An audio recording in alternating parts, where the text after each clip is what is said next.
Père Paquier, un grand merci de nous accorder ce petit entretien à 2 jours de l'anniversaire de votre centenaire.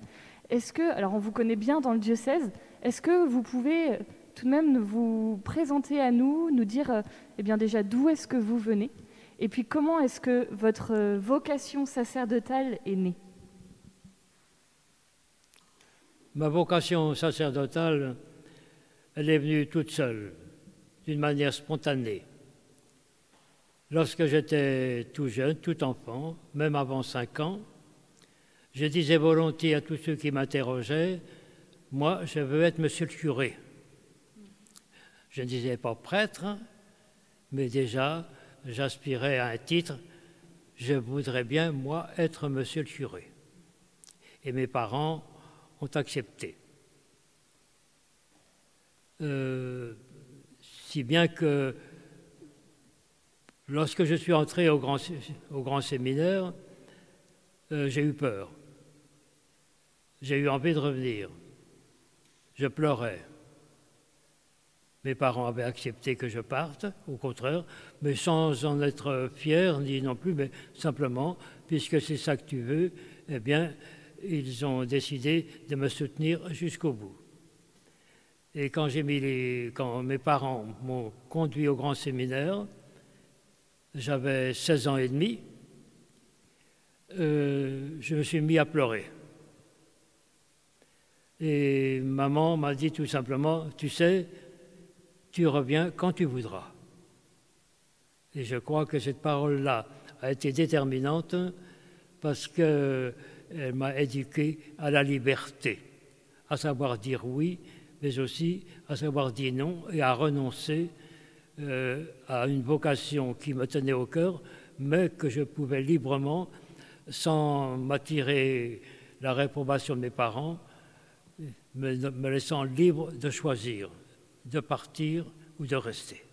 Je suis resté, et c'est comme ça que vous me voyez aujourd'hui avec vous. Parce que j'ai dit oui un jour en commençant mon entrée au grand séminaire. Voilà. Est-ce que vous auriez un conseil à donner à un jeune homme qui peut se poser la question de la vocation sacerdotale aujourd'hui? Une vocation sacerdotale, c'est assez curieux. Tout jeune, lorsque j'étais à la ferme, à Saint-Port, je disais volontiers, même à 5-6 ans, 6-7 ans, moi, je veux être monsieur le curé. Pas curé, pas prêtre, monsieur le curé. Donc j'avais quand même de grandes ambitions. Je ne sais pas d'où ça me venait. Je n'avais absolument aucune pression de la part de mes parents, mais également, puisque tu sais ça que tu veux, eh bien, ils m'ont assisté, ils m'ont aidé, ils m'ont soutenu et ils ont payé, alors qu'ils n'étaient pas obligés, toutes mes études au grand séminaire. Et au début de mon ministère, je crois que je leur dois un grand merci d'avoir fait ce sacrifice, si vous voulez, de me lâcher et de m'aider à réaliser mon rêve et ma vocation. Est-ce que vous auriez un moment un peu marquant de votre vie de prêtre que vous aimeriez nous partager aujourd'hui? Oui, c'est pas une vie de prêtre, mais c'est le départ. Lorsque j'ai passé un des premiers ordres, le sous-diaconat. À ce moment-là, le sous-diaconat existait, et à partir du moment où on accédait au sous-diaconat et qu'on disait oui, on était engagé dans le célibat.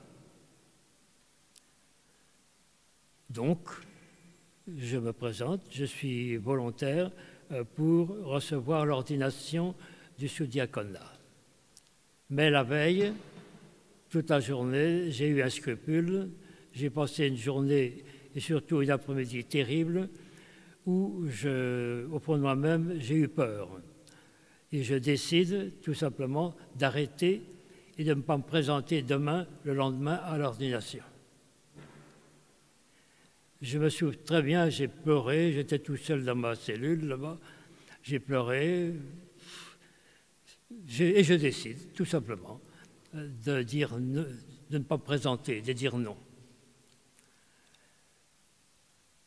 Là-dessus, la nuit vient, je m'endors, le lendemain matin, tout était clair. Je dis oui, oui, il ne restait absolument rien de la peur que j'avais subie la veille de l'ordination. Ça, je crois quand même à la présence des priants partout, religieux ou non, ou même peut-être maman, qui a prié pour m'aider et pour m'éclairer, si bien que grâce à cette prière, à cette intervention des priants, eh bien, j'ai pu devenir tout simplement sous-diacre et donc j'étais engagé dans le célibat pour toute ma vie dans le sacerdoce. Voilà. Je m'en souviens toujours de cet après-midi. C'était terrible. Ah oui. En ce moment, on vit des temps très troublés. Est-ce que, Père Paquier, vous auriez un conseil pour nous aider à traverser ces temps bouleversants qui s'annoncent, qu'on vit déjà? C'est un temps bouleversant. C'est la particularité d'aujourd'hui, mais ce n'est pas la première fois. Des temps bouleversants, ça l'était également au temps de mon enfance. Lorsque je suis né à Cologne, on sortait de la guerre de 14, il y avait des épidémies partout à ce moment-là, la grippe espagnole, on parlait également de la tuberculose qui faisait des ravages. J'entendais parler, moi, chez mes parents, un tel est mort, un tel est mort, un tel est mort. Maman, elle-même, elle a eu la grippe espagnole, elle a reçu les derniers sacrements. Vous voyez, c'est pour ça qu'il faut relativiser. Il y a eu des époques dans l'histoire qui étaient probablement aussi terribles que celles que nous traversons. Ça n'a jamais cessé. On vit dans un monde dangereux, qui sera toujours dangereux. On ne sera pas tout le temps préservé des catastrophes qui arrivent.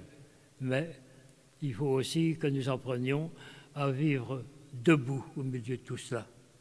Les affronter, en disant que c'est une épreuve, que nous sommes capables de les traverser. Mais, étant des vivants, nous sommes appelés à traverser toujours des périodes difficiles. Dans le monde d'aujourd'hui, il n'y a pas de recette, en fait. Il n'y en a pas. Mais je l'ai traversé, je suis encore vivant. Un grand merci, Père Paquier, pour ce message d'espérance, de force, pour votre exemple également. Mais on va vous laisser... J'aime bien... J'aime encore bien le monde d'aujourd'hui, moi. Je ne vais pas passer mon temps à mépriser le monde d'aujourd'hui.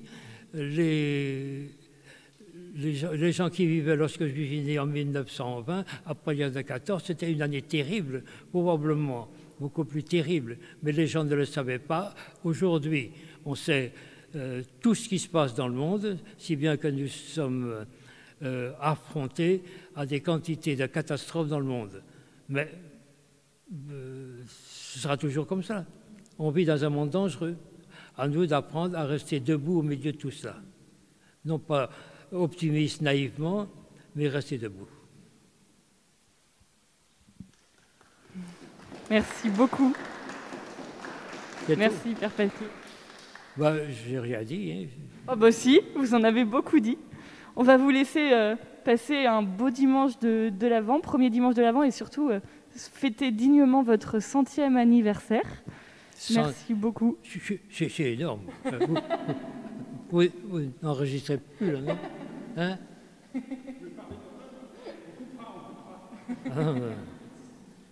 Je m'étonne moi-même, mais je suis un privilégié. Mais également, j'avoue que je suis encore dans mon presbytère, je n'ai plus de ministère, mais je suis en admiration parce que quantité de gens sont là pour me soutenir, m'encourager, non pas prendre pitié de moi, c'est pas ça du tout, mais ils sont là. Je suis encore... Ils me font vivre, en fait. Ils m'aident à vivre et à espérer. Mais un jour ou l'autre, il faudra bien partir. Et je vous regretterai. Merci, Père Paquet.